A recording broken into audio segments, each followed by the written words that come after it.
Le moment tant attendu depuis des siècles est enfin arrivé. D'un côté, l'hebdomadaire The Economist révèle comment le pouvoir mondial s'exprime à travers des symboles énigmatiques. De l'autre, des hadiths vieux de 1400 ans et les interprétations de grands érudits islamiques comme Ibn Arabi convergent vers notre époque. Il n'y a aucune coïncidence dans cette correspondance. Lorsque vous découvrirez comment ces deux sources se rejoignent en 2026, vous serez stupéfait. Les djinns représentent-ils ce que nous appelons aujourd'hui extraterrestres, œuvrant au sein du système du Dajjal? Des hadiths bouleversants évoquent des animaux qui parlent, des objets qui s'expriment et des catastrophes planétaires. L'intelligence artificielle transforme radicalement notre avenir et 2026 pourrait constituer le point de bascule décisif. Plus important encore, alors que l'islam se diffuse à travers le monde entier, quel est le plan sombre et dissimulé du Dajjal? Avant d'entrer dans l'année 2026, écoutons attentivement les avertissements eschatologiques du prophète Muhammad. Que la paix et les bénédictions d'Allah soient sur lui. Frères et sœurs, le prophète a dit « Celui qui guide vers le bien a la même récompense que celui qui le fait ». Si nos vidéos vous rapprochent d'Allah, abonnez-vous pour soutenir ce travail, likez pour qu'elle atteigne plus d'âmes et écrivez en commentaire le nom de votre ville ou pays. Qu'Allah nous pardonne et nous guide tous. Notre bien-aimé prophète a formulé des prophéties extrêmement précises il y a exactement 14 siècles. Voici ce qui devrait véritablement nous interpeller. Nombre de ces prophéties se sont déjà accomplies avec une exactitude saisissante, tandis que les plus troublantes semblent sur le point de se réaliser. Parmi les signes annonciateurs du jour dernier, il est mentionné que des personnes pieds benus et sans instruction accéderont progressivement à de grandes richesses et rivaliseront dans la construction d'édifices de plus en plus hauts. Aujourd'hui, les gratte-ciels géants qui s'élèvent dans le monde arabe, particulièrement dans des métropoles comme Dubaï, ainsi que les fortunes colossales constituées en peu de temps, illustrent parfaitement ce hadith prophétique. Notre prophète nous a également annoncé que le temps s'accélérerait considérablement. Il a affirmé que les années passeraient comme des mois et les mois comme des semaines. Nous ressentons tous cette accélération temporelle aujourd'hui et nous en parlons régulièrement. Cependant, en évoquant la fin des temps, le prophète ne nous a pas seulement mis en garde contre des dangers visibles à l'œil nu. Il nous a également informé que la menace réelle proviendrait de mondes invisibles, imperceptibles au sens ordinaire. Il est rapporté que le Dajjal possédera des pouvoirs apparemment extraordinaires, faire tomber la pluie à volonté, reverdir les terres arides et ressusciter les morts. De grands savants comme Ibn Arabi ont expliqué que ces prodiges ne seront pas de véritables miracles, mais une puissante tromperie. Une illusion magistrale créée en mobilisant les djinns et certaines entités sataniques. Par exemple, en exploitant la capacité des djinns à modifier leur apparence physique, le Dajjal apparaîtra sous les traits des parents décédés des personnes, leur montrera leurs proches disparus et prétendra les avoir ramenés à la vie. De nombreuses personnes, ignorant ces enseignements prophétiques, croiront ce qu'elles voient de leurs propres yeux et tomberont dans cette épreuve majeure. Les menaces émanant des dimensions invisibles ne se manifesteront donc pas sous une forme unique et monolithique. Elles s'approcheront de l'humanité avec de multiples visages et diverses méthodes. Notamment ces dernières années, l'intensification des discussions concernant les contacts avec des êtres extraterrestres suggère que ce voile protecteur se soulève progressivement. Jour après jour, la frontière séparant les humains des entités invisibles s'amenuise dangereusement. Ce qui est décrit ici ne relève pas simplement d'un discours mystique abstrait. Il s'agit d'un événement réel qui a été annoncé et qui s'approche méthodiquement, étape par étape. Le Coran déclare explicitement « Certains hommes cherchaient protection auprès de certains djinns, mais cela ne fit qu'accroître leur rébellion. » Ce verset ne constitue pas une simple histoire destinée à susciter la peur. Il explique le fonctionnement d'un système complexe. La communication avec les djinns n'est pas une légende fantaisiste, mais elle ne représente pas non plus une porte ouverte à tous, sans distinction.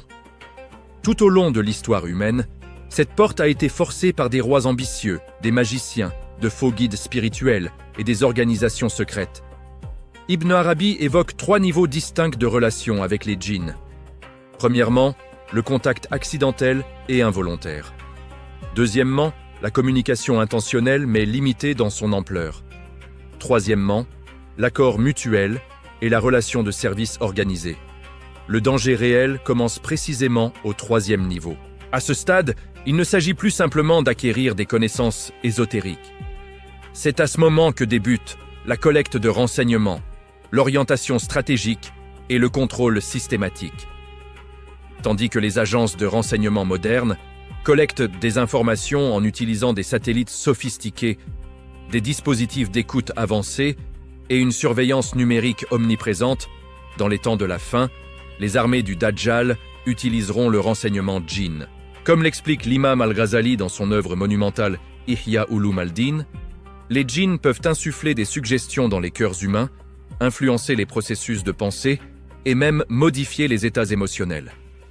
Imaginez maintenant cette capacité déployée au niveau d'une armée entière, organisée de manière systématique et coordonnée. Les djinns sous le commandement du Dajjal s'infiltreront dans des positions stratégiques cruciales, liront les pensées des dirigeants mondiaux, découvriront leurs plans secrets et transmettront ces informations précieuses à leurs maîtres. Visualisez une réunion confidentielle où les leaders mondiaux sont rassemblés dans une salle de conférence hautement sécurisée. Les systèmes de sécurité les plus sophistiqués, les murs les plus épais, les systèmes de communication les plus cryptés sont en place. Pourtant, dans un coin, invisible à l'œil humain, un djinn attend patiemment. Il entend chaque parole prononcée, apprend chaque plan élaboré, puis disparaît soudainement pour transporter ces informations au quartier général du Dajjal. Ceci n'est pas de la science-fiction spéculative, c'est une réalité expliquée en détail dans les sources islamiques authentiques. Les djinns fonctionnent comme une véritable armée structurée. Ils ne sont pas seulement des êtres individuels agissant de manière isolée. Ils possèdent également des communautés organisées, des chefs hiérarchiques et des chaînes d'obéissance strictes. Dans les hadiths, il est mentionné qu'Iblis possède un trône et tente de gouverner le monde depuis cette position.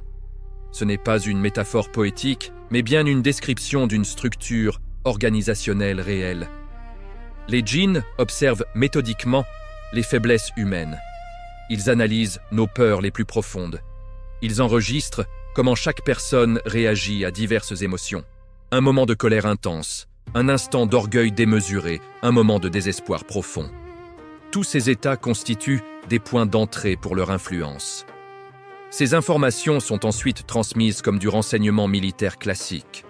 Les hadiths nous l'enseignent clairement. La fitna augmentera considérablement, la vérité et le mensonge se mélangeront inextricablement, et les gens auront du mal à choisir ce qui est juste. Cet environnement confus représente un âge d'or pour l'influence des djinns, car il touche directement le cœur humain. Ibn Arabi affirme que les djinns montrent à une personne ses aspects sombres et réveillent le mal qui sommeille en elle. À partir de 2026 et au-delà, particulièrement avec la technologie combinée à la manipulation psychologique avancée, l'influence des djinns se multipliera exponentiellement. En ce moment même, dans les installations souterraines les plus profondes et les plus secrètes du monde, des agents de renseignement médium travaillent activement pour établir des contacts avec des entités provenant du royaume métaphysique. Comme Ibn Arabi le souligne avec perspicacité, les djinns n'affectent pas les humains uniquement sur le plan spirituel invisible. Ils possèdent également la capacité remarquable d'agir sur la matière physique. Souvenez-vous de la sourate An-Naml, verset 39. Lorsque le prophète Sulaïman désirait que le trône de la reine de Saba soit apporté depuis des milliers de kilomètres de distance, un ifrit parmi les djinns déclara « Je te l'apporterai avant que tu ne te lèves de ta place, et j'ai la force et la fidélité nécessaires pour accomplir cela. » Imaginez maintenant un commandant militaire dont l'armée peut traverser les murs les plus épais, ne peut être détecté par aucun radar sophistiqué et demeure invisible aux satellites les plus avancés. Après 2026, nous assisterons à une transformation radicale des doctrines militaires. Le Dajjal ne viendra pas seul sur la scène mondiale. Le Dajjal arrive en tant que système complet et organisé. Le système du Dajjal prépare des bataillons entiers, composés de djinns, pour établir son règne trompeur. Grâce à leur capacité extraordinaire de manipuler la matière, ces entités provoqueront des pannes inexpliquées dans des installations stratégiques vitales et mèneront des attaques physiques dévastatrices. Simultanément, Ils murmureront dans les esprits des dirigeants clés et des décideurs influents, les conduisant à prendre des décisions erronées aux conséquences catastrophiques. Les centres de pouvoir mondiaux et les groupes ésotériques ont compris que les limites du monde matériel ne suffisent pas pour atteindre le pouvoir absolu qu'ils recherchent depuis des siècles. Maintenant, ils plongent plus profondément dans les dimensions occultes.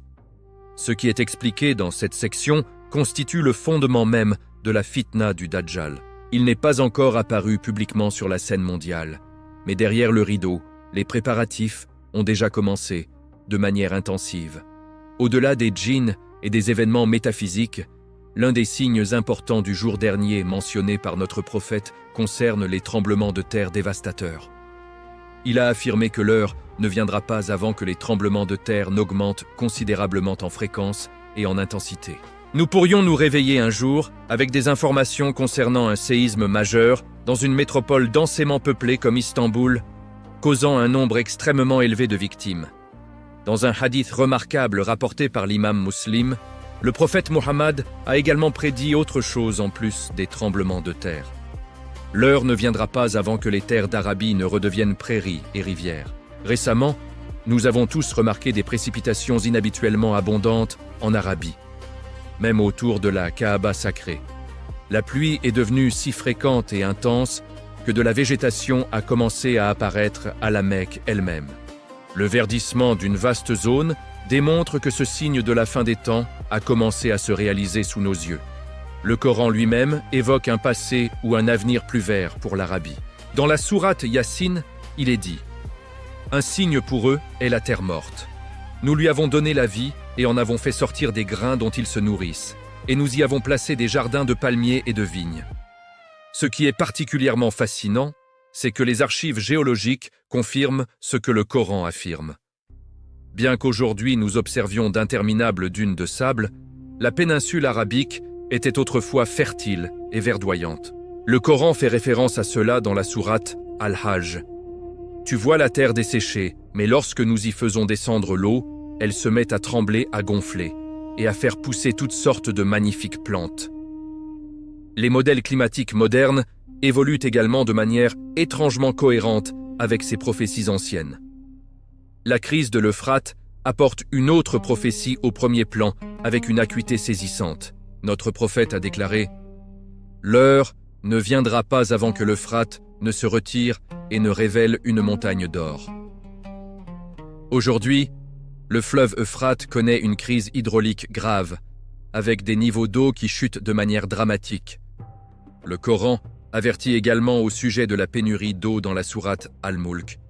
Dit « Que pensez-vous si votre eau s'enfonçait dans la terre, qui pourrait vous apporter une eau courante ?» Cette prophétie ne concerne pas uniquement le changement environnemental. Elle évoque également les conflits pour les ressources qui surgiront lorsque les nations se battront pour les droits sur l'eau, comme mentionné dans les hadiths affirmant que les gens se battront pour les trésors du fleuve. Lorsque les lits des rivières s'assèchent, vous perdez tout cela et la société commence à s'effondrer progressivement. Le messager d'Allah, qui a affirmé que de nombreux désastres différents se produiraient, a peut-être également fait allusion aux pandémies mondiales, comme la Covid. Il a évoqué des événements qui se produiraient à l'échelle planétaire et affecteraient toute l'humanité simultanément. En 2026, non seulement les hadiths de notre prophète, mais même des publications comme The Economist signalent que les pandémies et les maladies étranges augmenteront considérablement. La pandémie de Covid-19 n'était qu'un commencement, un avertissement préliminaire.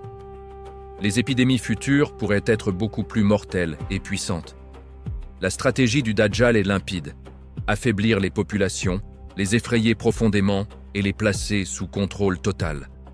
Mais devrait-on, en tant que musulmans, faire confiance à la couverture du magazine The Economist? Nous ne l'examinons pas par confiance aveugle.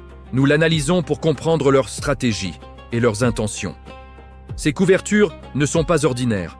Depuis de nombreuses années, des personnes à travers le monde entier croient que ces illustrations ne sont pas de simples informations journalistiques, mais presque des prédictions, des messages codés, voire des annonces de l'agenda caché des pouvoirs globaux. Chaque fois que l'ordre mondial vacille, chaque fois que les équilibres géopolitiques se transforment, chaque fois que des crises mondiales éclatent, la même trace se retrouve. La couverture de The Economist y avait fait allusion des mois, voire des années auparavant. Certains affirment que ces couvertures sont délibérément conçues pour annoncer les plans futurs des corporations multinationales, des agences de renseignement et des élites mondiales à travers un langage symbolique sophistiqué. D'autres soutiennent que tout cela n'est que pure coïncidence. Mais voici ce qui est intéressant. À la fin de chaque débat, nous revenons toujours examiner ces couvertures à nouveau, car chaque symbole, chaque couleur, chaque ligne semble projeter l'ombre du futur sur notre présent. Et maintenant, le magazine a publié sa couverture pour 2026. Une illustration qui ressemble à un gâteau de célébration, mais dont chaque détail transporte des signes de danger, de guerre, de technologie, d'effondrement et d'un nouvel ordre mondial. Examinons comment cela correspond aux hadiths et aux signes islamiques de la fin des temps. À première vue, ce que nous observons sur la couverture est un grand gâteau d'anniversaire décoré de crème rouge, bleue et blanche. Au sommet, un grand nombre, 250. En surface, cela fait référence au 251e anniversaire des États-Unis en 2026, un quart de millénaire de démocratie américaine. Mais un magazine comme The Economist, dont les couvertures regorgent de codes, ne présenterait jamais un nombre aussi critique avec un gâteau comme simple célébration. Ce gâteau porte en réalité un message à 3 niveaux distincts. Premièrement, la couverture présente au monde un fait simple. 2026 marque la 251e année des États-Unis. De l'extérieur, cela ressemble à de la fierté, de la commémoration et un appel à l'unité nationale. Mais les symboles sombres environnants, essaim de drones, graphiques brisés, icônes de guerre, symboles génétiques, projettent une ombre inquiétante sur ce gâteau. C'est comme si le magazine disait « Cela ressemble à une célébration, mais regardez de plus près et vous verrez que ce n'est pas une fête. C'est un tournant décisif. Le système américain a atteint son apogée en 250 ans et se trouve maintenant en déclin. 250 représente un seuil, tout comme le moment où l'Empire romain est passé de l'ascension à l'effondrement. Selon les analystes stratégiques, la puissance américaine a culminé au XXe siècle. Des fractures ont commencé à apparaître au XXIe siècle. Et la 250e année pourrait marquer le début d'un nouvel ordre mondial. C'est pourquoi ce gâteau n'est pas parfait. Il est entouré de symboles de guerre, de crise et de chaos. Ce gâteau n'est peut-être pas préparé pour la célébration, mais pour les adieux. Selon de nombreux analystes à travers le monde, les couvertures de The Economist sont depuis longtemps considérées comme une annonce artistique anticipée des plans mondiaux. De ce point de vue, ce gâteau soulève une question sérieuse. La 250e année sera-t-elle l'année où l'Amérique, et donc l'ordre mondial, sera reprogrammée ? Le gâteau pourrait être une métaphore, une cérémonie de clôture d'une ère et l'annonce d'une nouvelle. Souffler les bougies de l'ancien système, préparer le nouveau système. La couverture semble dire « Les bougies du siècle américain s'éteignent. Observez attentivement ce qui vient ensuite. » Effectivement, nous avons atteint la fin de la Pax Americana. Il n'y aura plus de paix en Europe ou dans les Amériques comme auparavant. Le jour même où nous avons préparé cette analyse, le chancelier allemand a prononcé ces mots à la télévision. Peut-être que la Grande Guerre, appelée Malhamah al-Kubra en islam et Armageddon dans le christianisme, se trouve à notre porte. Les forces allemandes ont été rapportées dans les actualités d'aujourd'hui, comme se rassemblant près de la frontière russe. À cause de cela, l'effondrement du système américain, et peut-être même de l'État lui-même, pourrait bientôt devenir inévitable, tant sur le plan économique que militaire. Un capitalisme insupportable et une économie basée sur la dette sont devenus un fardeau écrasant pour le monde entier. Un autre détail intéressant sur la couverture de The Economist concerne les satellites. C'est l'apogée de la surveillance céleste.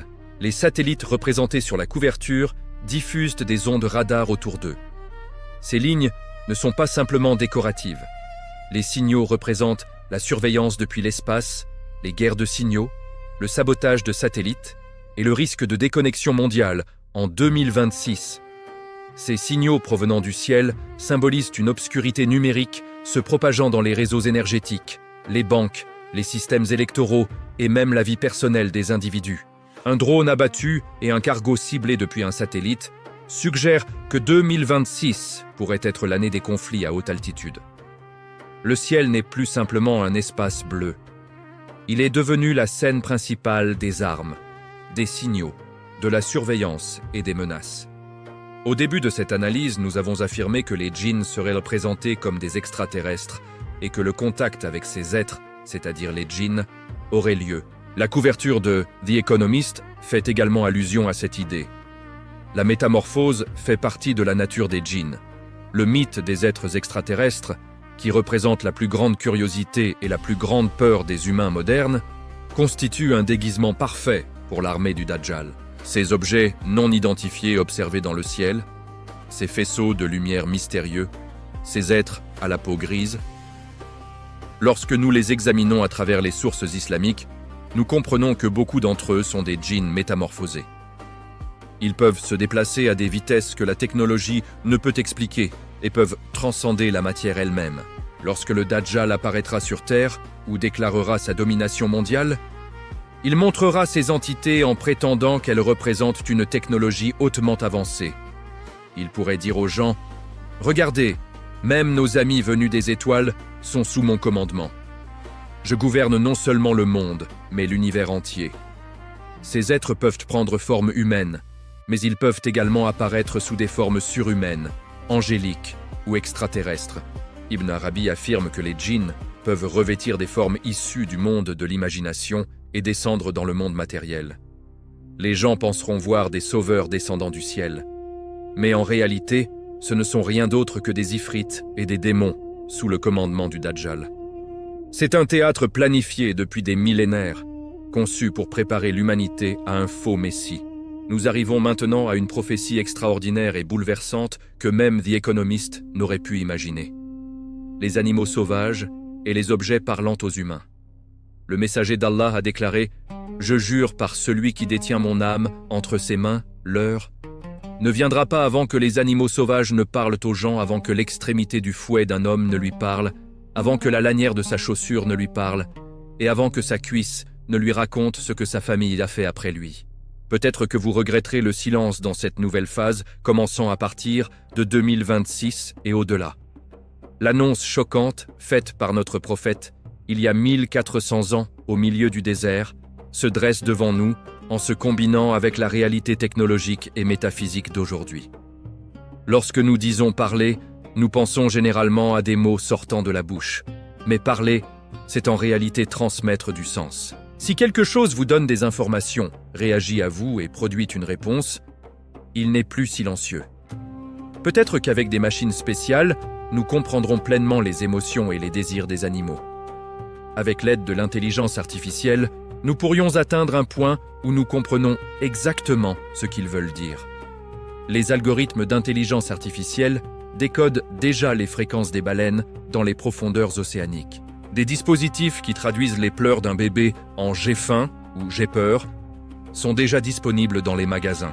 Très bientôt, le miaulement de votre chat ne sera plus simplement un son. Des puces d'intelligence artificielle dans leur collier analyseront les ondes cérébrales et les mouvements de la gorge et vous donneront des réponses claires.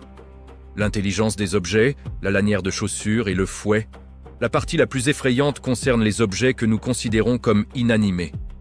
À quoi font référence le fouet et la lanière de chaussure mentionnés dans le hadith dans le monde moderne?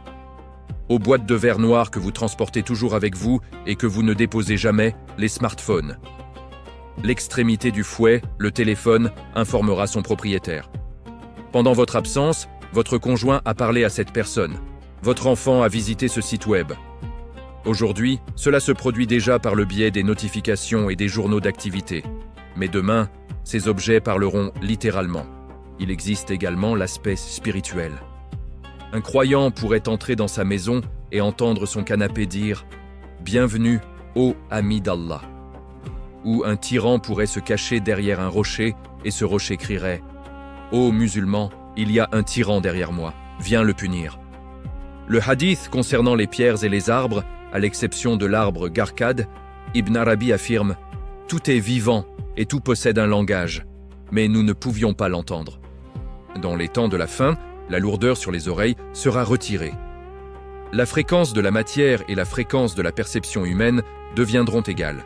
C'est également là qu'intervient l'intelligence artificielle. Derrière l'intelligence artificielle se trouvent des machines et des puces électroniques. Ce sont de la matière et des algorithmes. De l'union de la matière et des algorithmes naît une nouvelle forme. Par exemple, nos téléphones et ordinateurs nous parlent déjà. La parole des objets inanimés mentionnés ici pourrait également faire référence à l'intelligence artificielle. Peut-être que ces choses inanimées recevront des corps, entreront dans nos vies en tant que robots, et nous parleront en prenant une forme quasi humaine, comme s'ils étaient des êtres vivants. Examinons maintenant les prophéties d'Ibn Arabi concernant 2026 et au-delà. Nous nous tenons au milieu des visions mystérieuses de Muhyiddin ibn al-Arabi, le plus grand mystique d'il y a 800 ans. Le gardien des secrets cosmiques dont les paroles semblent déchirer les couches du temps pour atteindre notre époque. Aujourd'hui, de nombreux chercheurs posent la même question. A-t-il véritablement vu l'avenir ou l'humanité répète-t-elle simplement les mêmes catastrophes et les mêmes espoirs encore et encore? Mais le tableau qu'Ibn Arabi dessine pour cette période est effrayant dans sa précision. Les années de vent, de guerre et de maladie, l'une des premières phrases extraites des textes d'Ibn Arabi frappe comme une gifle. Cette année, les vents sont nombreux et puissants. Les événements commencent avec le vent. Alors que les tempêtes, les ouragans, les vents secs, les incendies et les événements météorologiques instables de 2025 semblent correspondre presque exactement à sa description, il est dit qu'en 2026, ces mouvements atmosphériques indiqueront quelque chose de bien plus dangereux. Dans le langage symbolique d'Ibn Arabi, le vent représente les choses qui se propagent rapidement. Cela peut être un virus, une guerre, une rébellion ou un effondrement économique. Il poursuit, en cette année, les guerres augmentent. Lorsque nous regardons la carte géopolitique actuelle, ces mots résonnent de manière inquiétante familière. Maladie et effondrement. L'une des phrases les plus discutées est celle-ci. À cause d'une maladie soudaine, notamment les animaux du genre âne périssent en grand nombre. Dans l'arabe médiéval, le genre âne ne signifie pas seulement les ânes. Il inclut les chevaux, les mules et tous les animaux de service et de transport. Les commentateurs modernes expliquent cela de deux manières principales. La possibilité d'une nouvelle épidémie d'origine animale ou un effondrement économique majeur qui pourrait affecter l'agriculture et les transports. Lorsque cela est combiné avec des prédictions de chute des prix des moutons, de la viande et des graisses, cela suggère qu'en 2026, il pourrait y avoir des chocs sérieux dans le bétail et la chaîne d'approvisionnement alimentaire. Le texte continue. La variole augmente et les maladies de la gorge et du dos deviennent courantes. Les historiens de la médecine affirment que cela ne doit pas nécessairement signifier la variole littérale, mais plutôt des maladies contagieuses qui laissent des marques sur la peau ou affectent les voies respiratoires et le système nerveux. Dans un monde post-Covid, où les variants et les nouvelles menaces virales restent une préoccupation constante, ces mots prennent une résonance glaçante. Ibn Arabi poursuit avec une vision plus sombre encore. Les gens mourront subitement en marchant dans les rues. Il décrit des scènes où des corps s'effondrent sans avertissement, où la mort frappe comme un voleur dans la nuit.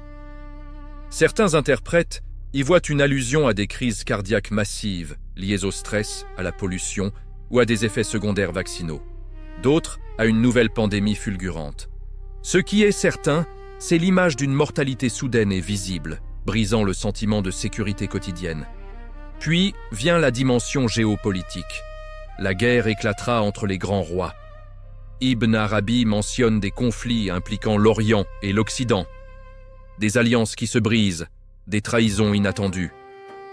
Il parle d'un roi du Maghreb qui jouera un rôle majeur et d'un soulèvement dans les terres arabes qui surprendra le monde. Les Turcs se renforceront, dit-il, et les Romains, l'Occident, faibliront. Dans le contexte actuel, où les tensions entre blocs se multiplient, où la Turquie affirme son influence, où l'Europe et l'Amérique semblent fragilisées par des crises internes, ces phrases semblent écrites hier. Mais Ibn Arabi ne s'arrête pas à la catastrophe. Au cœur de l'effroi, il insère une lueur d'espoir.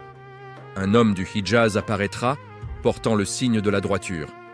Et beaucoup voient en cela, elle, annonce du Mahdi ou des un réformateur majeur qui émergera dans cette période de chaos pour guider, l'humanité vers la justice. Il sera reconnu tardivement, précise le texte, mais son appel se répandra comme le vent qu'il combat. Ce réformateur combattra l'injustice, unira les dispersés et préparera le terrain pour une ère nouvelle. Enfin, Ibn Arabi conclut cette section par une phrase qui glace le sang. Cette année sera le début d'une grande épreuve pour l'humanité, mais aussi le commencement de son réveil. Il insiste sur le fait que ceux qui survivront à ces événements seront ceux qui se tourneront vers Allah avec sincérité, abandonnant l'arrogance et le matérialisme. Les cœurs se briseront, puis se reformeront purifiés. Sommes-nous vraiment à l'aube de ces prédictions? Seul Allah connaît l'invisible. Mais ce qui est certain, c'est que les paroles d'Ibn Arabi nous invitent à la réflexion profonde. Face au vent du changement, aux maladies, aux guerres et aux effondrements, quelle sera notre posture? Serons-nous parmi ceux qui désespèrent ou parmi ceux qui se repentent et se préparent? Que Allah nous protège de toute épreuve trop lourde, qu'il guide nos pas vers la droiture et qu'il fasse de nous des serviteurs conscients, prêts pour ce qu'il a décrété. Amin.